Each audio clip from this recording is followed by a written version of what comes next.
Graça e paz, abençoados. Retornando aqui na parte 8, estamos falando sobre os batismos, parte 8. Então nós do canal Luzes da Graça viemos trazer a vocês essa série. E nós já estamos perto de terminar. Vamos para a 8ª parte e quem sabe chegaremos até a 10ª. Então, vamos estar aqui completando para ter um entendimento completo. Nós falávamos sobre os batismos. Então, a circuncisão, como o irmão Paulo falou lá no primeiro vídeo e no segundo, a circuncisão era uma forma de batismo. Batismo significa uma marca, uma aliança. Então, essa marca que foi feita com Abraão pela circuncisão no prepúcio do pênis, essa marca foi uma forma de batismo, de compromisso, aonde pela marca Deus fazia ali uma aliança, fez com Abraão, com uma pessoa, né, com um indivíduo, fez com Abraão uma aliança, prometendo-lhe, né, se compromissando com ele, de abençoar a sua família, a sua geração, de estender a sua geração, de tornar a sua geração numerosa e abençoada, protegida por Deus. Você está entendendo, amado? Depois, então,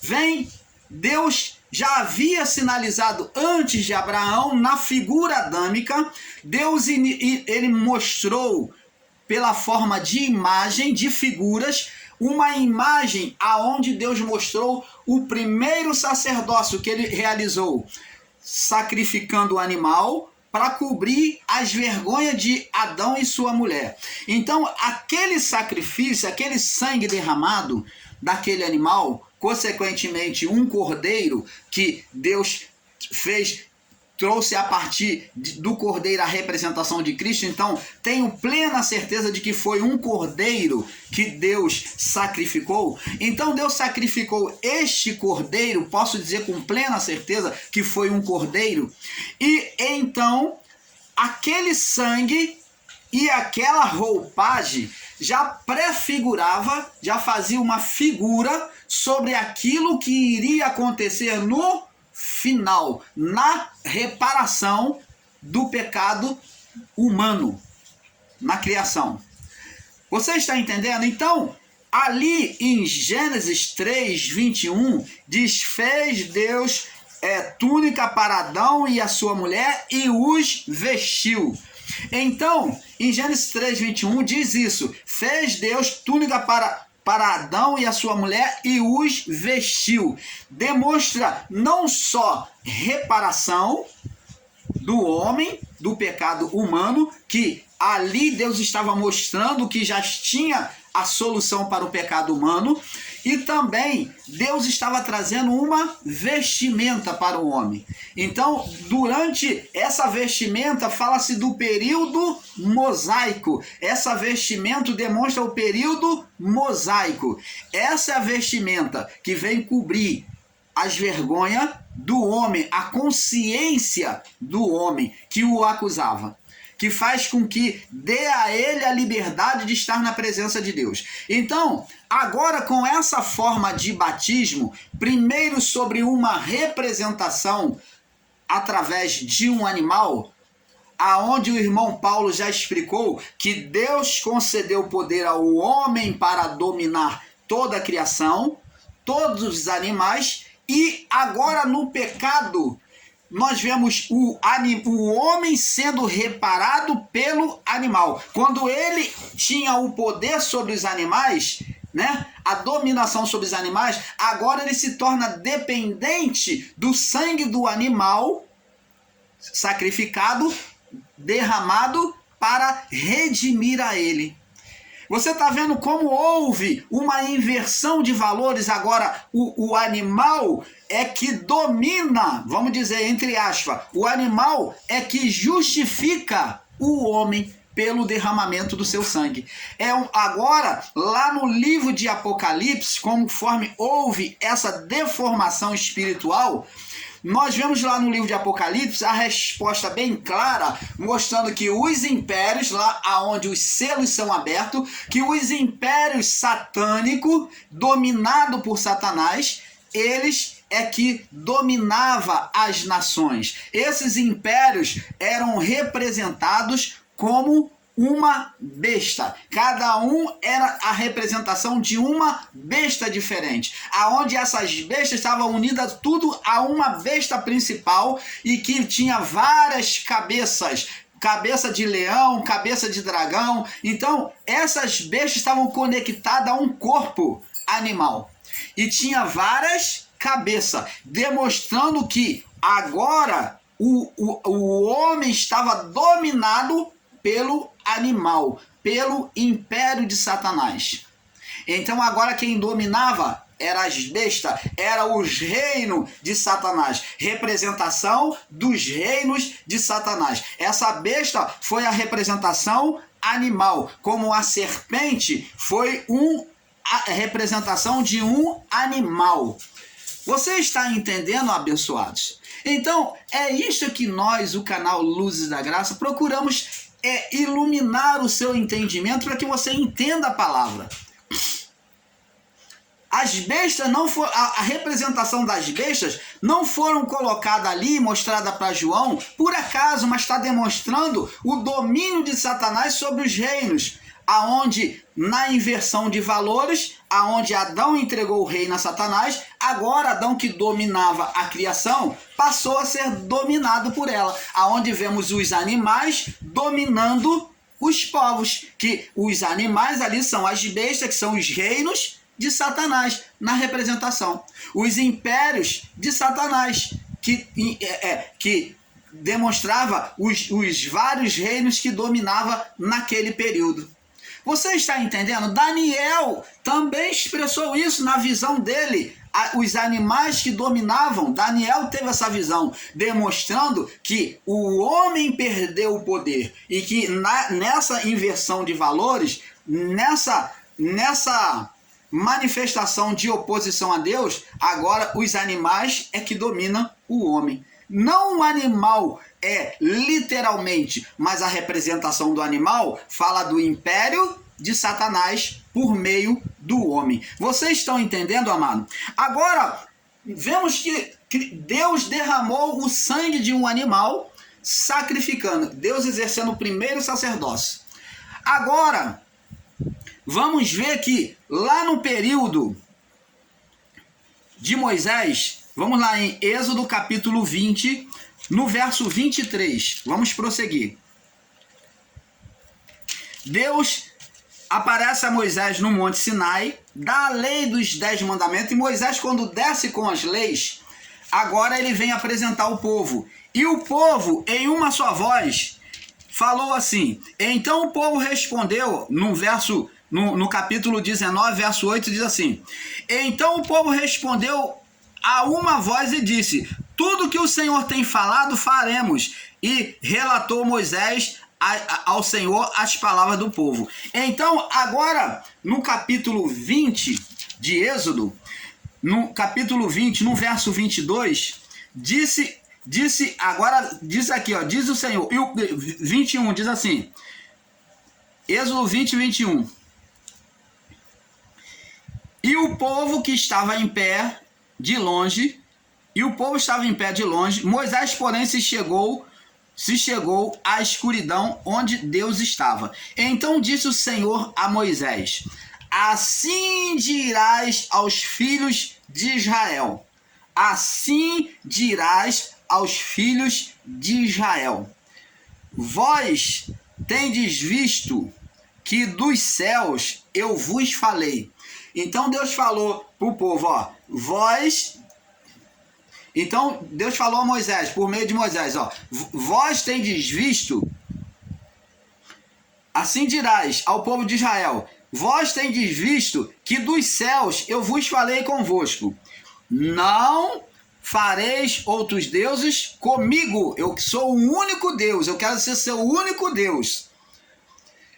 Deuses de prata e deuses de ouro não fareis para vós. Então vê-se aqui que já havia idolatria no meio dos outros povos. Então Deus não queria que aquela prática entrasse no meio do povo israelita. Eles não tivessem outro Deus senão ele.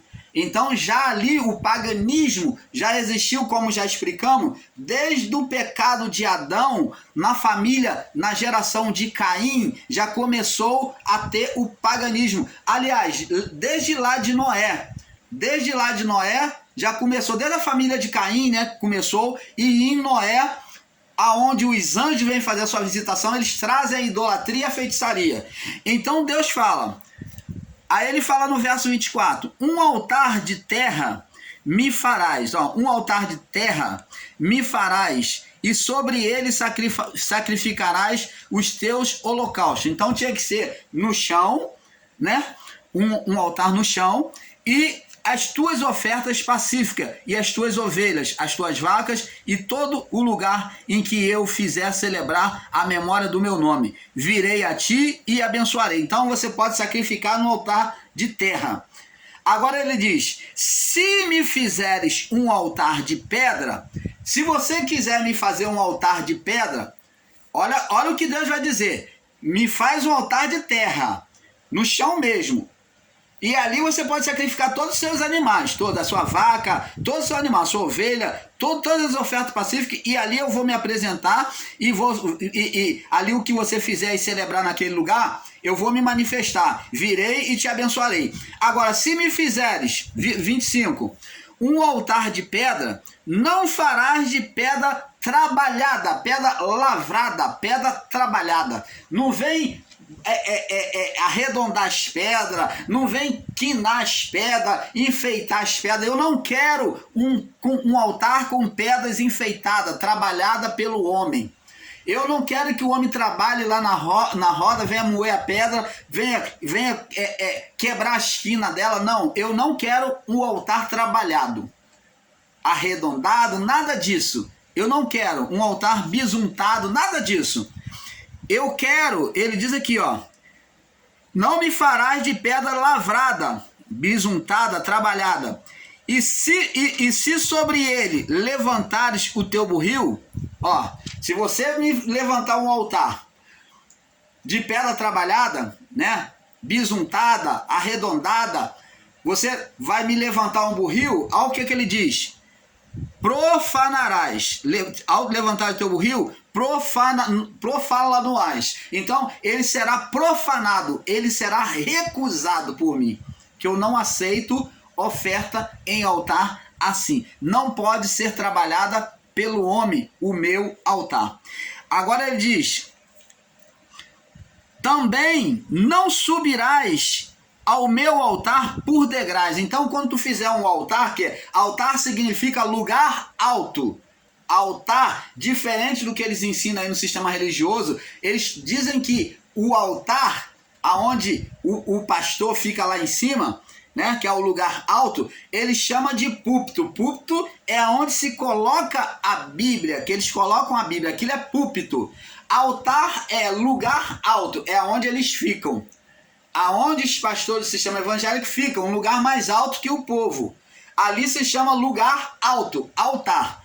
Então Deus diz, então não subirás o meu altar, que é lugar alto de oferenda, por degraus. Não farás o meu altar com degrau, que nem é feito nas igrejas evangélicas, que você tem o degrau para subir o altar. Deus, ele recusou altar que tenha degraus para subir. Por quê? Ó, para que a tua nudez não seja descoberta diante de ti. Por quê? Deus está dizendo para que quando o sacerdote for subir o altar para oferecer, as vestes dele não sejam levantadas e o que está embaixo veja a nudez dele, veja as partes íntimas dele, de quem vai oferecer. Olha o zelo de Deus com as vestes reais, com a decência. Então, vê-se aqui que no período antigo, você está diante da presença de Deus, você tinha que estar apresentado de vestimenta correta, com decência.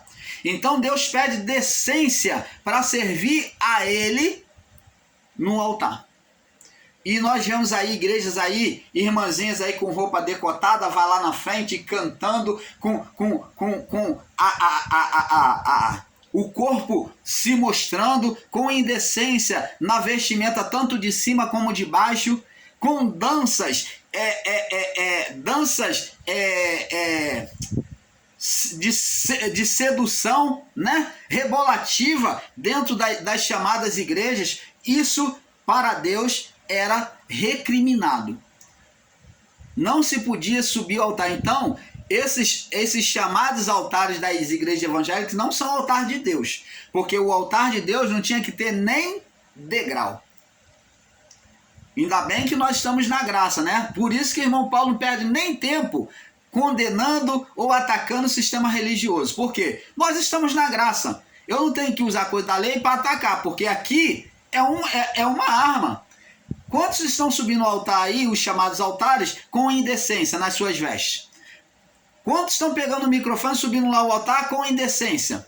Com roupa colada no corpo? Ora, amados, isso daqui, só de um sacerdote mostrar as partes dele, Deus não queria nem degrau, para que quando ele subisse e levantasse os seus vestidos, não aparecesse nenhuma parte do corpo dele, senão somente os pés. Você está entendendo, amado? E diz aqui, ó: não subirás o meu altar por degraus, para que a tua nudez não seja descoberta diante deles. Então, não vamos perder tempo aqui falando sobre essas coisas. Mas então agora, é feito agora um sacrifício. Agora Deus vai pedir o sacrifício, aonde eles iriam sacrificar os animais no altar.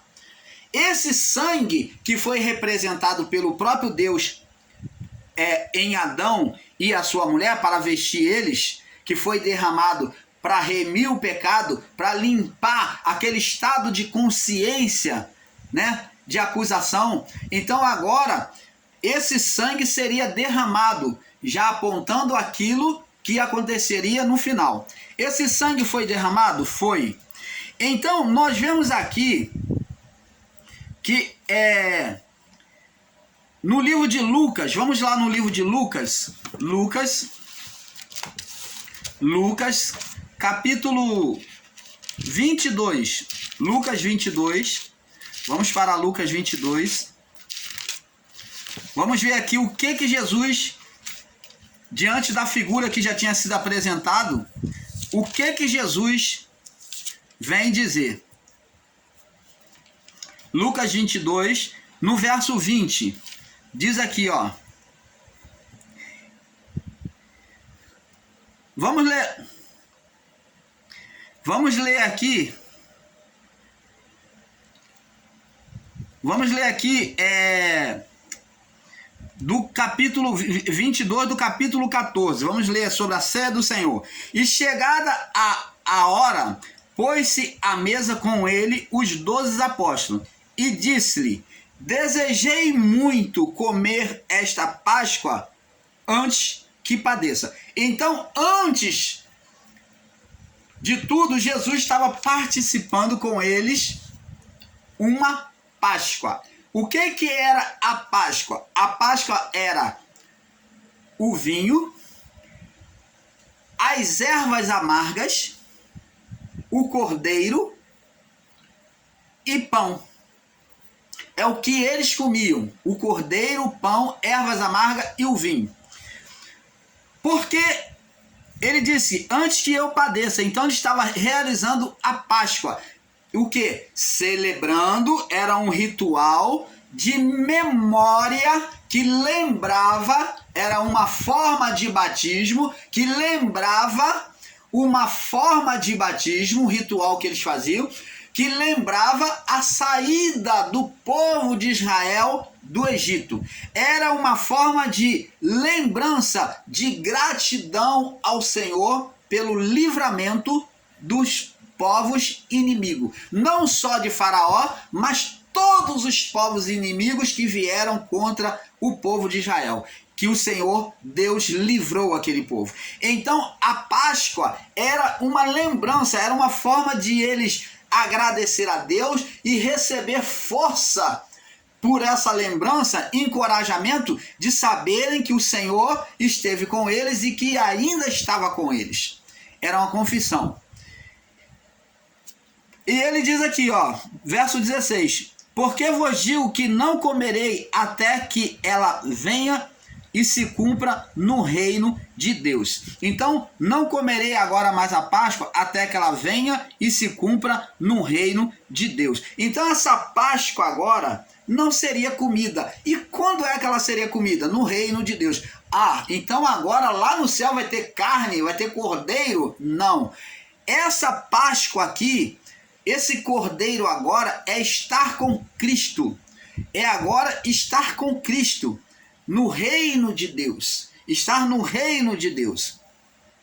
Agora ele vem instituir, após a cerimônia da Páscoa, que ele participou, é onde o cordeiro era ele mesmo. Agora ele vem mostrar para os discípulos o seguinte, ó.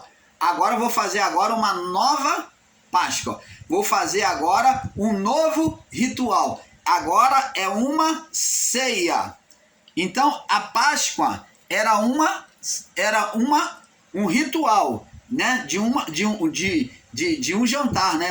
Um jantar. Agora Jesus vem fazer uma ceia após a Páscoa. E tomando o cálice, havendo dado graças, disse: tomai e reparti entre vós. Então ele pegou o cálice com o vinho, com o suco da uva, e então derramou no copo de cada um deles. Aliás, num cálice ele passou a cada um deles.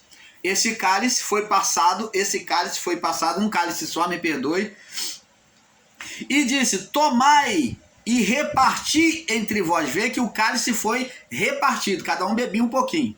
Então tomai e reparti entre vós. Esse cálice com o suco de uva, né, que é um suco de uva, a qual alguns irmãos aí ficam ridicularizando o sistema religioso por fazer suco de uva, não foi um vinho alcoólico, até porque se você pegar no literal e disser que é vinho, que foi vinho alcoólico, a representação do sangue de Jesus jamais teria fermentação, foi de fato o suco da uva. Então é você que fica ridicularizando o sistema religioso que fala de que suco, eles podem fazer do jeito que eles quiserem, é a fé deles, qual o problema? Qual o problema? É a fé. É a fé. Tudo que ligares na terra será ligado nos céus. É a fé. Agora, é claro, esse ritual foi invalidado, não precisa se mais fazer. Mas se vai fazer com suco de uva ou com suco de laranja, é a mesma coisa. O que não se poderia fazer é o que estão ensinando aí. Ensinar que tinha que ser feito com vinho. O vinho fermentado não podia ser usado na Páscoa. Mas de outra forma, da perfeita forma, foi feito com suco de uva, sem fermento. Um extrato da uva sem estar em fermentação. Uvas, o suco fresco, da uva fresca, sem fermentação. Então foi isso que foi dado aos discípulos, não foi um vinho alcoólico, sem menor teor de álcool. Foi somente o suco da uva, o extrato da uva. E tomando o cálice, tendo dado graça, tomou e repartiu entre vós. Porque vos digo que já não beberei do fruto, do suco, foi vinho? Não. Porque vos digo que já não beberei do fruto ou do suco da vide, até que venha o reino de Deus. Tomando o pão, olha agora, verso 19. Tomando o pão, tendo dado graças, partiu e deu-lhes, dizendo: este é o meu corpo. O pão era o corpo de Jesus? O pão era o corpo dele? Não. Mas Jesus ali estava dizendo que ali ele estava mostrando para os discípulos uma representação de um corpo só. Mostrando que a igreja, ali ele estava unindo a igreja por meio dos discípulos, formando uma igreja por meio dos discípulos, ali que está se formando um corpo espiritual. Você está entendendo, amado? Aqui, a partir da ceia, está se formando um corpo espiritual pela ceia do Senhor. Ali Jesus está formando um corpo espiritual. E ele deu o pão, ele disse, havendo dado graças, partiu e deu, dizendo: isto é o meu corpo, que é dado por vós, fazei isto em memória de mim. Então está dizendo que todos eles juntos formaria um só corpo. Isto é uma igreja, ligada pelo corpo e pelo sangue. Então uma igreja viva, com corpo e sangue. E de semelhante modo, ele mandou fazer isto em memória dele. Essa memória antiga da Páscoa era em memória do feito de Deus na lei, em memória do Pai. Agora, eles tinham que fazer a ceia do Senhor, os discípulos, em memória de quem que estava sendo feito, e eles tinham que fazer em memória do Filho, daquilo que o Filho estava fazendo, do preço que ele tinha pagado na cruz, da restauração de tudo, do resgate dos espíritos. Então ele está dizendo, fazer isto em memória, em lembrança do livramento que eu vou dar a vocês da condição de morte. O povo de Israel não fazia em memória de Deus, do livramento que o Senhor Deus, o Senhor dos Exércitos, deu a eles diante dos inimigos, livrando da mão de Israel. Então, Cristo agora institui a ceia, falando, vocês agora têm que fazer isto em memória do livramento que eu vou dar a vocês, que eu venho trazer, como meu Pai. Em memória de mim. Da condenação do inferno, do pecado.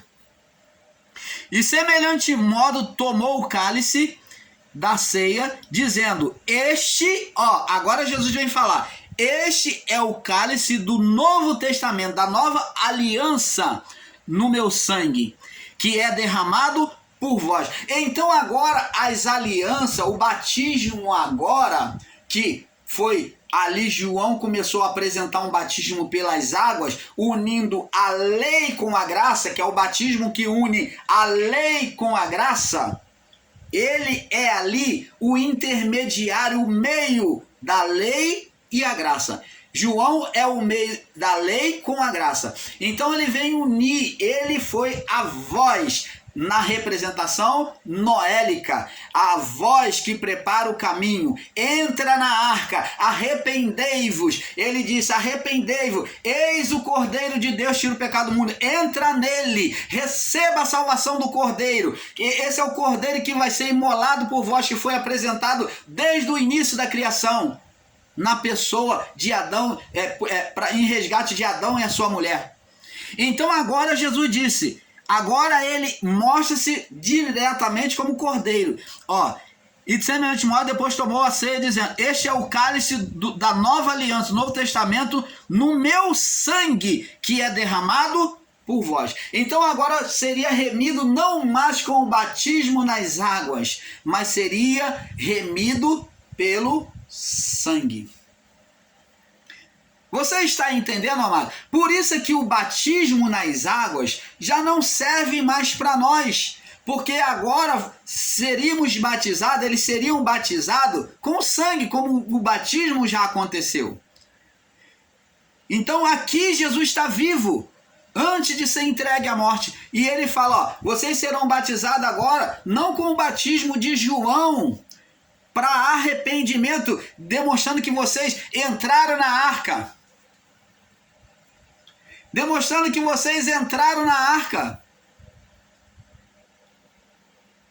Mas agora vocês são batizados com sangue.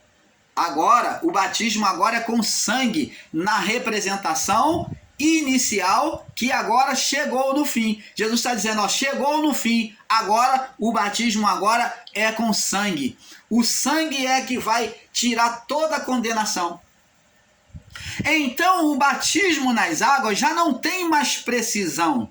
Não devemos repudiar o batismo de João, porque ele teve a sua serventia, ele teve o seu período, ele foi a voz de Deus indicando a salvação. Agora, em Cristo, o batismo foi pelo sangue, como Paulo diz aqui. Vamos lá no livro de Hebreus. No livro de Hebreus, capítulo 8, como está escrito no livro de Hebreus. Vamos ver aqui no capítulo 8, no verso 13.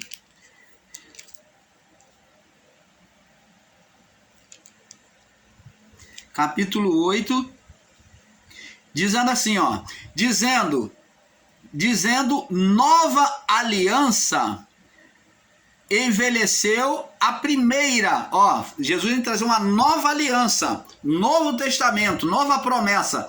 Ó, ora, se o que foi tornado velho se envelhece, perto está de acabar. Então, o batismo de João, que é o batismo nas águas, que alguns dos nossos irmãozinhos aí do sistema religioso evangélico estão praticando ainda o batismo nas águas.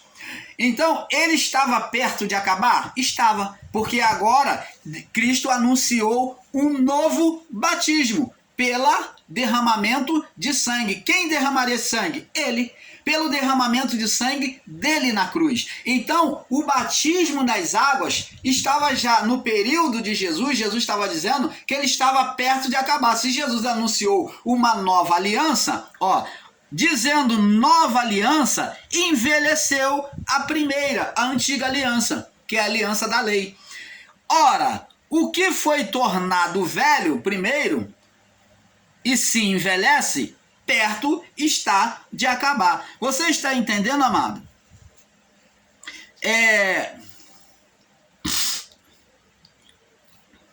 Agora vamos ver aqui, ó. Diz aqui, ó.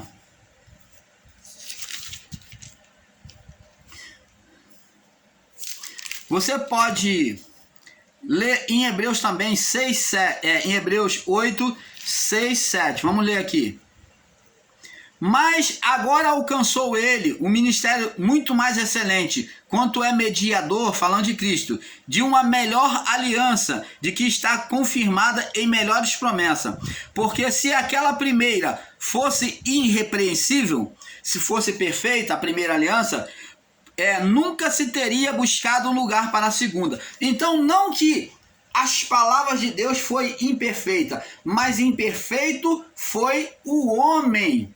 O homem que não se encaixou, se submeteu às leis de Deus, como está escrito aqui. Vamos ver aqui no livro de Jeremias, que nós já lemos, vamos ler de novo. Jeremias, capítulo 31, diz aqui, ó. Eis que vem dia, 31. Eis que vem dia, diz o Senhor, que farei uma aliança nova com a casa de Israel, que é a aliança mosaica, que é a primeira aliança feita com um povo. Deus fez a primeira aliança com um homem. Uma primeira aliança com um homem. Quem? Abrão. Então tornou-se ele